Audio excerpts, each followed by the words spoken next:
तो इस एपिसोड की स्टार्टिंग होती है और हमें दिखाया जाता है शेंगोंग मुस्कुराते हुए कहती है, क्या तुम्हें इस चीज़ के बारे में पक्का पता है कि तुम मेरी ज़िंदगी को यहाँ पर ख़त्म कर सकते हो।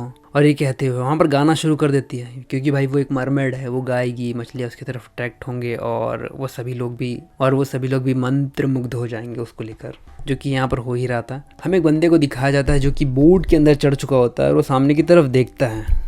वो मुस्कुरा रहा होता है लेकिन उसकी हालत ख़राब होती है और उसके बाद हमें दिखाया जाता है कि आसपास सभी शार्कों ने उन्हें घेर लिया होता है। और यही होता है भाई शेंगोंग का गाने का असली कारण, कि वो इसीलिए गा रही होती है कि सारी शार्क यहाँ पर आ जाए उसके बुलाने पर। तभी उनमें से एक बंदा कहता है, बॉस यहाँ पर कई सारी शार्क है। दूसरा बंदा कहता है, मैं अंधा नहीं हूँ, मैं भी देख सकता हूँ। और हमें शार्क को दिखाया जाता है जो कि वहाँ पर आसपास काफ़ी तेज़ी से घूमना शुरू कर देती है। शेंगोंग कहती है, अब मुझे बताओ कि यहाँ पर रिस्क में कौन है। तभी उनमें से एक बंदा कहता है, इसका मतलब क्या है, क्या तुम शार्क को समन कर सकती हो। तभी दूसरा बंदा कहता है, बकवास मत करो, आखिर एक शार्क इंसानों की क्यों ही सुनेगी, उसकी बातें मत सुनो, ये सिर्फ एक कोइंसिडेंट है। शेंगोंग कहती, ठीक है, अगर तुम्हें मुझ पर भरोसा नहीं तो तुम मुझे पैसे दे दो, उन लोगों को मैं इन्हें यहाँ से भेज सकती हूँ और तुम अपनी ज़िंदगी बचा सकते हो।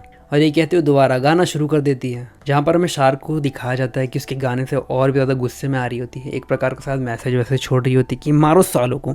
इसके बाद हमें दिखाया जाता है कि वो शार्क सारी की सारी अटैक करना शुरू कर देती है उनकी बोट्स पे, जिससे वो डिसबैलेंस होकर पानी में गिरना शुरू हो जाता है उनका, और शार्क उन पर अटैक करना भी शुरू कर देती है। कुछ लोग गोलियां भी चलाते हैं शार्क पर इतनी सारी शार्क है, कोई ज़्यादा फ़ायदा नहीं होने वाला। और इसके बाद शार्क टीम अप करके एक ही बार में उस बोट को पलटा रही होती है। तभी हमें उनके लीडर और एक बंदे को दिखाया जाता है जो कि कहते, क्वीन योर मैजेस्टी प्लीज़ हमें माफ़ कर दीजिए अगर हमने कुछ गलत कह दिया हो तो। शेंगोंग कहते, ठीक है, अब तुम अच्छे से बात कर रहे हो। इसके बाद हमें दिखाया जाता है कि वो ज़मीन पर हो जाते हैं और कहते, क्वीन ये हमारी आँख है जो कि सारी चीज़ें नहीं देख पाती है, प्लीज़ इन शार्क को कहिए कि यहाँ से दूर चली जाए और उन्हें कहिए कि वो हमारे भाइयों को चोट ना पहुँचाए। शेंगोंग एक और बार गाना शुरू कर देती है, जिससे वो सारी की सारी शार्क शांत हो जाती है और ओबीडियंट बन जाती है और इस तरीके से रिएक्ट करती है कि जैसे कि वहाँ पर से कुछ हो ही नहीं रहा होता। और उनमें से एक तो भाई अपने मुंह से एक बंदे को बाहर निकालती है। शेंगोंग कहती है, मुझे उन लोगों को और पैसे वापस दे दो।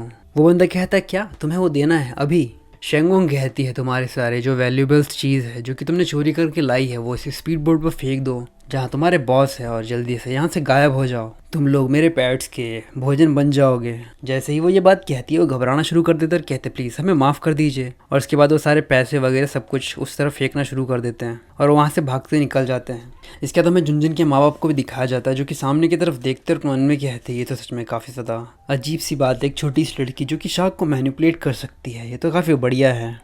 तो ये एपिसोड यहीं तक। अगर आपको एपिसोड पसंद आया तो लाइक और कमेंट करके ज़रूर बताना, और अगर आप चाहते हो कि आप इस प्रकार की और भी सीरीज़ देखो तो आपको सारी सीरीज़ डिस्क्रिप्शन में मिल जाएंगी, आप वहाँ पर जाकर चेकआउट कर सकते हो।